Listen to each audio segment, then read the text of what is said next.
Hey, Dan, are you there? I'm really, really sorry, but I completely forgot that we were having a retirement party for someone in my office. So, I just don't think that I'm going to be able to go over to your place today. Again, so sorry about this. It's okay, I understand. This is kind of a work thing, and we agreed to put work first until we got married. I know, but I really did want to try and be home just a bit earlier today. Would you mind making dinner, though? You remember me telling you about how I was really craving salmon, right? Right. Yeah, I remember you saying that. You're not exactly the most subtle person when it comes to hinting at me what you want to eat. Well, maybe not. But you're just such a good chef, and I really do enjoy your cooking. You're never ever allowed to tell her this, but I think that you might even cook better than my mom. Well, I don't know about that. I think that your mom is a pretty good chef, if I do say so myself. I'm not trying to say that she's a bad chef or anything like that at all. I'm just saying that I think you are a cut above so many other people when it comes to what you make in the kitchen. At this point, I don't think I'll ever be able to enjoy anyone else's cooking again. I see. So basically you're telling me you're only marrying me for my cooking skills then? Well, you might be closer to the truth than you realize. But anyways, I can't believe that we're really going to get married in a week. It's just incredible. It feels like the date has just snuck up on us so quickly. I know what you mean, but when you think about it, the timeline has been pretty quick. I mean, I only proposed to you about 3 months ago, but still, it does feel like so much has happened in that time. I know exactly what you mean. But now that we're only a week away, I guess it's just starting to feel really real to me. And to think that you and I are going to the courthouse tomorrow to have our civil service done. And then we can actually officially move in together. This really is starting to feel real. You're right. And that's what I'm saying, right? I'll finally be able to move out of my parents' house and live with you. And that means that I finally won't have to listen to my parents telling me what to do all the time. Did you know that my mom still tells me to clean my room? But you're always just so kind and sweet, and you don't mind cleaning up for me when I visit your place. So basically you're now saying that you're marrying me because I cook and clean. I guess I'm more of a catch than I realized. And I guess it's my job to just stand there and look pretty, right? I think you do much more than that, Casey. Although, since we're talking about this, I did see an article the other day talking about how so many divorces come from one partner putting all the work on the other. Dan, stop it right there. We cannot be talking about divorce when we are a week away from getting married. But I guess maybe you're not so good at hunting things yourself. If you want me to do more around the house when I move in, I will. Thank you. I do appreciate you saying that. I just want to make sure that we're on the same page before we live together. I know, and I promise that I will try my best. But I think it might also take some time for me to adjust, you know? That's okay. You know I'm a patient guy. And if there's anything you need me to show you how to do, I'm more than happy to. Aw, thank you so much for that, Dan. I really do appreciate it. Anyways, we're having this retirement party at some restaurant, so I gotta go right now. I'll talk to you later, though. Sounds good to me. Try not to drink too much to get home safe, okay? No problem. If I'm out too late, I'll just go to my parents' house, though. So maybe save the salmon for another night. But I think I'll be okay since I'm really trying to watch my figure before we get married. Well, you just take care of yourself, okay? And please text me when you get back home, even if it's really late, okay? I've just been hearing a lot of scary things on the news lately. Well, I don't think I'm going to do any after party, as there is one. I should probably be back to my parents' house by midnight or something. I know, but I'm still going to worry about you, you know. Would you want me to meet you at the restaurant and drive you home when you're done? No. I could never ask you to do something like that for me. Besides, I'm sure that you're already tired from being at work all day, and my parents' house is the opposite direction from yours. I'll just get an Uber or something like that, and I'll be fine, I promise. Well, okay then, if that's the way you want to do things. Just please do send me a message when you get back home. I'll make sure and do that. And you try not to worry about so many things all the time. Because if I come home late, I am already going to be hearing it from my mom, so you don't have to scold me. Anyways, I'm going to get going now. Bye. Hey, Dan, are you there? I am so sorry for not getting back to you last night after I got home. Do you have any idea how worried I was? What happened? Why didn't you message me? I thought you said you weren't going to be out that late. I stayed up half the night waiting for your message, Casey. I know, and I really am sorry. I guess it has just been a while since I had that much to drink is all.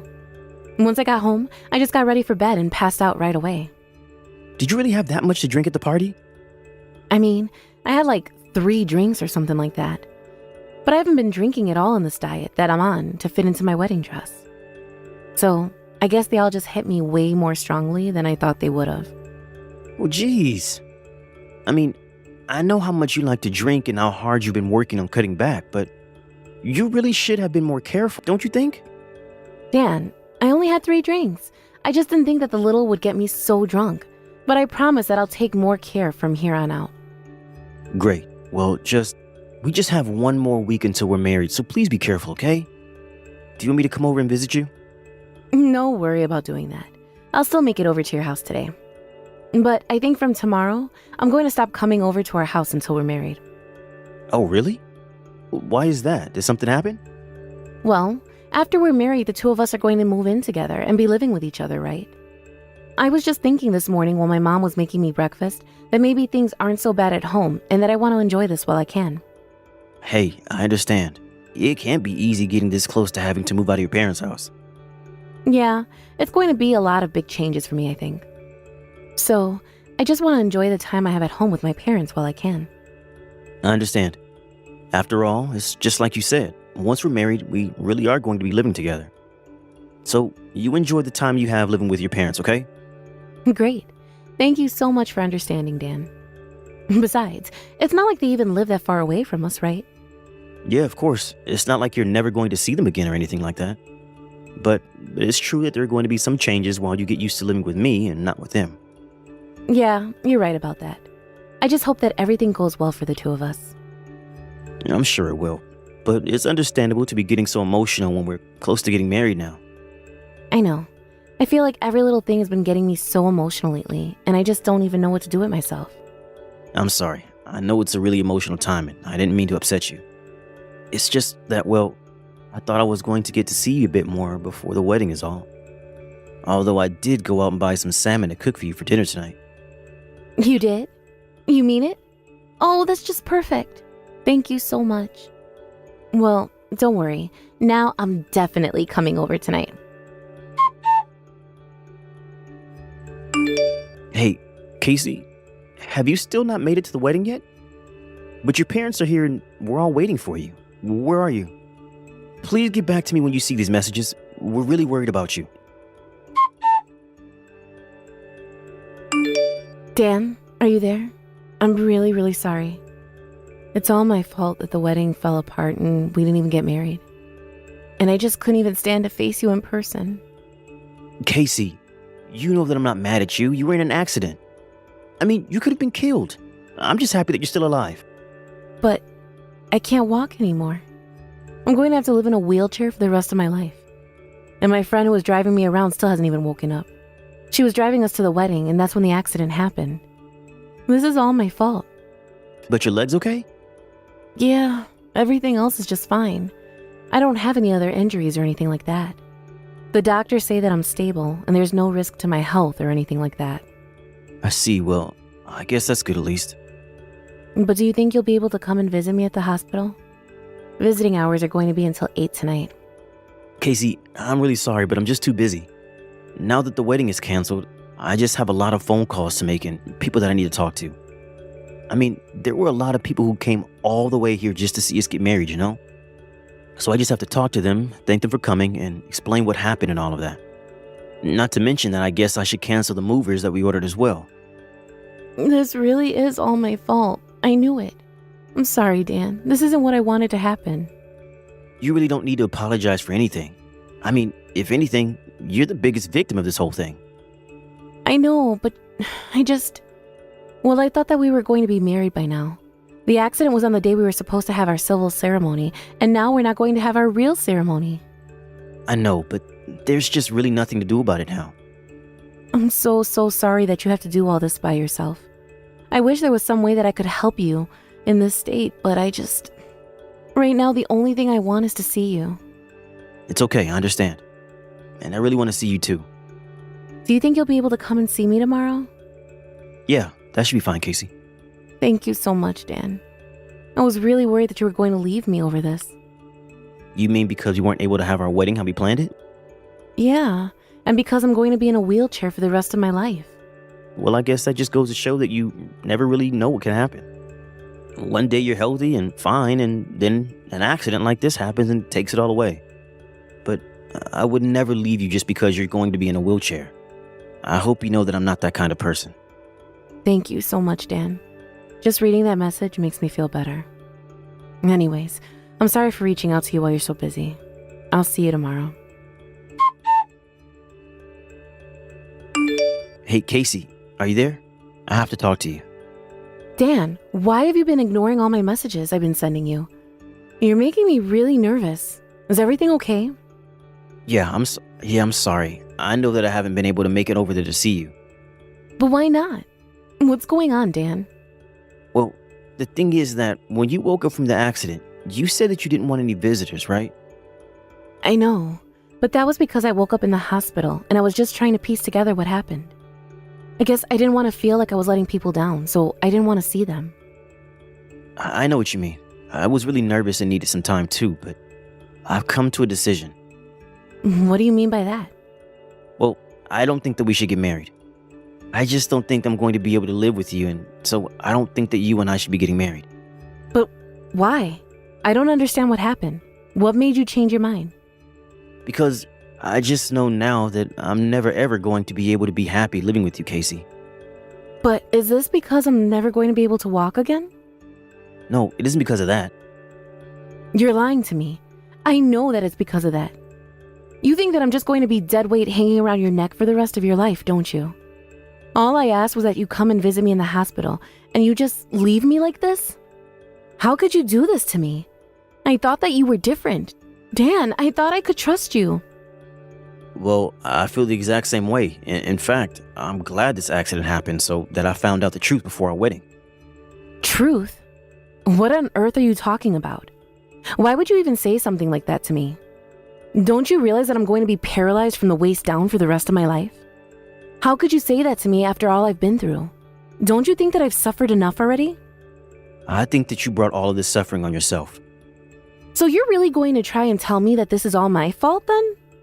Well, you've been telling everyone that you were just on your way over to the wedding when you got into the accident, and that's all that happened, right? But the truth is just a little different, isn't it? You weren't on your way to the wedding. You were trying to run away with your secret lover. You were trying to drive as far away from our wedding as you could before you got hit by the car. Dan, what are you talking about? You can't actually be serious about this, right? But I suppose the man you're with still hasn't woken up yet, has he? Maybe you were hoping that he never would and that no one would figure this out. Of course not. He's just an old coworker of mine, but of course I hope that he gets up. I mean, it was actually his retirement party that I was going to. It isn't like he's old or anything. He just did a lot for the company in the short time that he was here. But you don't actually think I'd cheat on you with him, do you? Or that I would try to run away from our own marriage just to be with him, right? You told me that you were having a really special friend drive you over to the wedding, remember? Of course I remember telling you that. And I wasn't lying to you about it either, I swear. So, was this guy your special friend? The one that you were going to run away with? Is this what you meant by this? I finally get it. I see what's going on here. You found out that I have a close male friend, and now you're trying to make me feel like I'm the bad guy here because you're jealous. You're just so horrible. I didn't think you were capable of being so cruel. I mean, what kind of way is this to treat someone who just found out they'll never be able to walk again? And you really think that just because something happened to your legs that it excuses every other horrible thing you've done?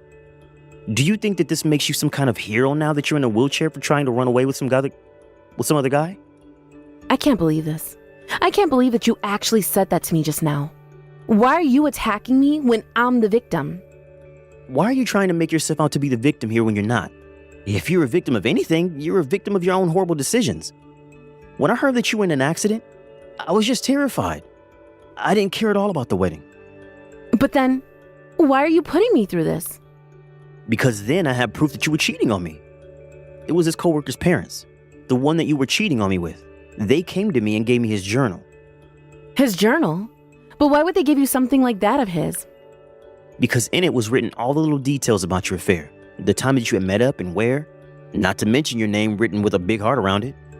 Well, I mean, that's not my fault if this guy was secretly obsessed with me and I had no idea. Well, that's the other thing. I actually called your work the day after the goodbye party. I asked if they had heard from you after the party.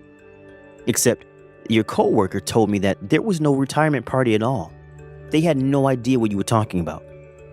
So you even called my work just to see if I was okay?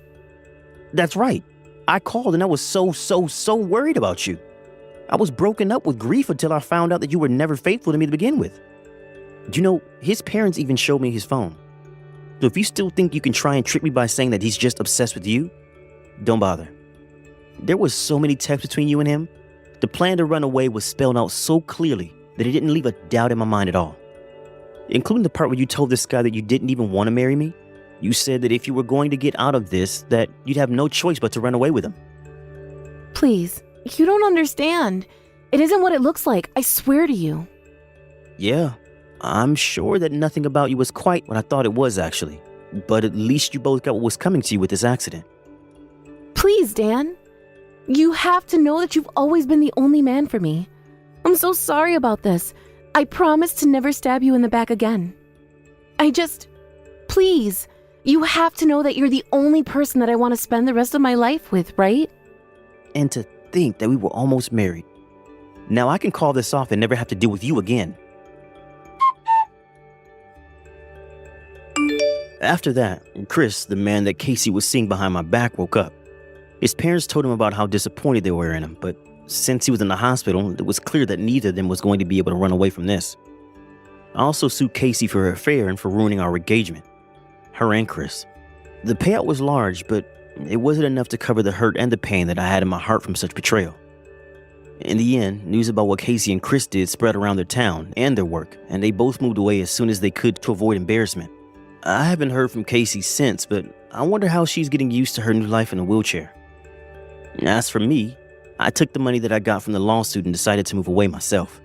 I couldn't stand living in the same town where so much betrayal took place. I just felt like I needed a new start in life.